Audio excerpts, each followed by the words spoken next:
जी उमेश जी, जानना चाहूंगी आपसे कि लोकसभा चुनाव की सरगर्मियां जो है वो आप देख सकते हैं कि काफी तेजी से बढ़ रही हैं, माहौल काफी गरमाया हुआ है। बीजेपी ने भी अपनी लिस्ट जारी कर दी है। ऐसे में क्या लग रहा है कि शिक्षा मित्रों की जो समस्याएं हैं, जिन समस्याओं के लिए शिक्षा मित्र लगातार प्रयास कर रहे हैं, क्या उनकी समस्याओं का कोई निष्कर्ष निकल पाएगा?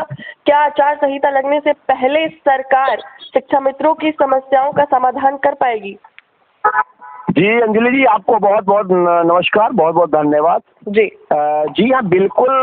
उत्तर प्रदेश में लोकसभा चुनाव की सरगर्मियां बहुत तेजी से शुरू हो गई हैं और उत्तर प्रदेश की लोकप्रिय सरकार, देश की लोकप्रिय सरकार की पार्टी भारतीय जनता पार्टी ने अपने 51 प्रत्याशियों की लिस्ट भी कल जारी कर दी है। जी उन सभी प्रत्याशियों को मैं प्रचंड जीत के लिए अपने पूरे संगठन की तरफ से, पूरे शिक्षा मित्र परिवार की तरफ से अग्रिम बधाई देता हूं और शुभकामनाएं देता हूं।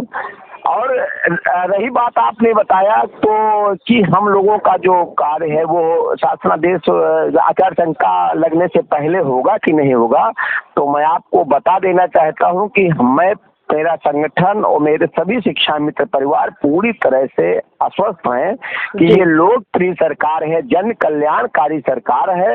ये अपने आचार संहिता से पहले हम सभी शिक्षा मित्रों का कार्य करेगी। और मैं आपके चैनल के माध्यम से भारतीय जनता पार्टी की सरकार को आश्वस्त करना चाहता हूँ कि मैं 1.5 लाख परिवार, जो शिक्षा मित्रों का 1.5 लाख परिवार है, उत्तर प्रदेश आदर्श शिक्षा मित्र वेलफेयर एसोसिएशन उत्तर प्रदेश 1.5 लाख परिवार के सहित भारतीय जनता पार्टी को पूर्ण समर्थन करता है। जी जी, मतलब आप ये कहना चाह रहे हैं कि अगर आप लोग की समस्याओं का समाधान हो जाता है तो पूरा शिक्षा मित्र परिवार बीजेपी का समर्थन करेगा, भाजपा जनता पार्टी का? जी बिल्कुल नहीं, हो जाता का सवाल ही नहीं उठता। जी मैंने कहा मैं पूरी तरह से आश्वस्त हूँ कि मेरा कार्य हो जाएगा। और क्योंकि पूर्ण विश्वास है कि लोकसभा चुनाव से पहले, आचार संहिता लगने से पहले आप लोग का जो काम है वो पूर्ण हो जाएगा, शिक्षा मित्रों की जो समस्याएं हैं उनका समाधान हो जाएगा। बिल्कुल और बिल्कुल, मेरा संगठन भारतीय जनता पार्टी के साथ है और है और रहेगा।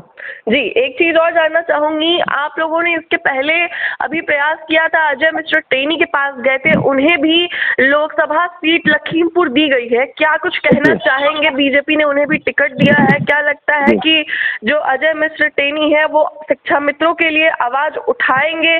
क्योंकि आपका कहना है कि वो लगातार आप लोगों की समस्याओं के लिए आवाज उठाते रहे हैं, आप लोग उनसे मिले भी, आपका संघ जो है लगातार प्रयास कर रहा है। क्या कुछ लगता है कि अब तो लोकसभा की तरफ से उन्हें टिकट भी मिल चुका है? क्या कुछ कहना चाहेंगे?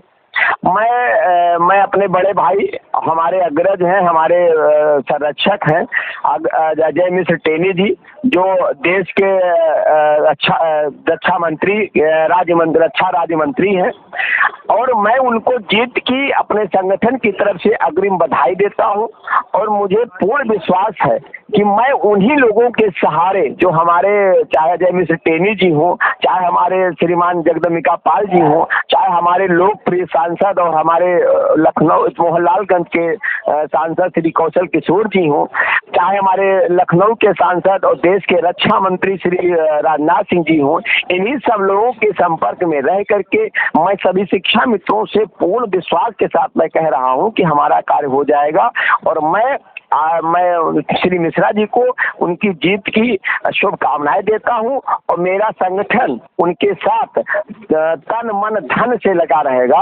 उनके साथ ही नहीं बल्कि उत्तर प्रदेश के 80 जो सांसद, जो 80 प्रत्याशी हैं भारतीय जनता पार्टी के, सभी प्रत्याशियों के साथ हमारे कार्यकर्ता, हमारा प्रदेश कार्य समिति, हमारे सारे ब्लॉक अध्यक्ष, सारे हमारे सदस्य कंधे से कंधा मिला करके कार्य करेंगे। और फिर भारत में भारतीय जनता पार्टी की सरकार माननीय मोदी जी को प्रधानमंत्री बनाएंगे। क्यों उमेश जी, इस बार आप किसी दूसरी पार्टी को मौका नहीं देना चाहेंगे? क्योंकि हम देख रहे हैं कि लगातार सपा हो, कांग्रेस हो, हर कोई अब ये दावा कर रहा है कि भाई उन्हें मौका मिलना चाहिए। 2024 में अगर उन्हें मिलता है तो वो सबकी समस्याओं का समाधान कर देंगे। तो क्या लगता है कि बीजेपी को छोड़ के किसी और पार्टी को मौका नहीं देना चाहिए या फिर नहीं देंगे शिक्षा मित्र? देखिए, भारतीय जनता पार्टी की सरकार जी सबका साथ सबका विकास की सरकार है, सबके जी। विश्वास तो की लग रहा है कि सरकार है। विकास हो पा रहा है, सबका बिल्कुल साथ हो पा सबका रहा विकास है, सिद्ध हो पा रहा है। बिल्कुल हो पा रहा है। आज जी भारत को विश्व की पटल पर भारत जो है अग्रणी भूमिका निभा रहा है माननीय मोदी जी के नेतृत्व में। तो मैं पूरी तरह से आश्वस्त हूँ और मेरा संगठन, मेरे शिक्षा मित्र साथी सभी भारतीय जनता पार्टी के साथ हैं। जी, और आप कह रहे हैं कि विकास हो पा रहा है, तो फिर ऐसे में शिक्षा मित्र परिवार इतने दिनों से समस्याओं से क्यों जूझ रहा था? मुझे इसका जवाब चाहिए, इसका जवाब बताइए। बिल्कुल बात आपकी सही है। हमारा शिक्षा मित्र जरूर 7 सालों से झेल रहा है और लगातार भारतीय जनता पार्टी के चाहे मुख्यमंत्री जी हो, चाहे प्रधानमंत्री जी हो, चाहे जितने भी जिम्मेदार लोग हैं, सबसे लगातार हम लोग मिल रहे हैं और अपनी बात को रख रहे हैं। लेकिन हमने आपसे बहुत पहले अगले भी अपने स्टेटमेंट में हमने कहा था कि हम शिक्षा मित्रों को राजनीति से दूर रहना चाहिए, ठीक है, क्योंकि जो कर्मचारी होता है वो सरकार का होता है। जैसे हमने भारतीय जनता पार्टी से कहा मैं उनके साथ हूँ और रहूंगा, तो उसका कारण है कि उत्तर प्रदेश में भारतीय जनता पार्टी की सरकार है, उत्तर प्रदेश में माननीय योगी जी यहाँ के मुख्यमंत्री हैं और अगले 3 वर्ष तक वही मुख्यमंत्री रहेंगे। तो हमें मांगना तो सरकार से है, तो हम सरकार के साथ है। जो हमने पूर्व में गलतियां की हैं, आगे वो गलतियां नहीं करें, इसकी हम शपथ लेते हैं। और भारतीय मतलब कहने का मतलब ये है कि सत्ता में जो भी पार्टी रहे, जो जिसकी भी गवर्नमेंट रहे, शिक्षा मित्र उसके साथ है, क्योंकि उनको लगता है कि उनकी समस्याओं का हल वही करेंगे। बात शिक्षा मित्रों की नहीं है, बात उत्तर प्रदेश के हर कर्मचारी संघ की है। अच्छा ये बताइए, सरकार जिसकी होगी मांगेगा तो उसी से, तो कर्मचारी किसका होता है? सरकार का होता है। जिसकी सरकार उसका कर्मचारी। तो हम तो सरकार के साथ हैं, सरकार भारतीय जनता पार्टी की, हम सरकार भारतीय जनता पार्टी की सरकार के साथ। जी। और क्या कुछ कहना चाहेंगे आप अपने सभी शिक्षा मित्र साथियों से? क्या कुछ संदेश देना चाहेंगे? क्या कुछ कहना?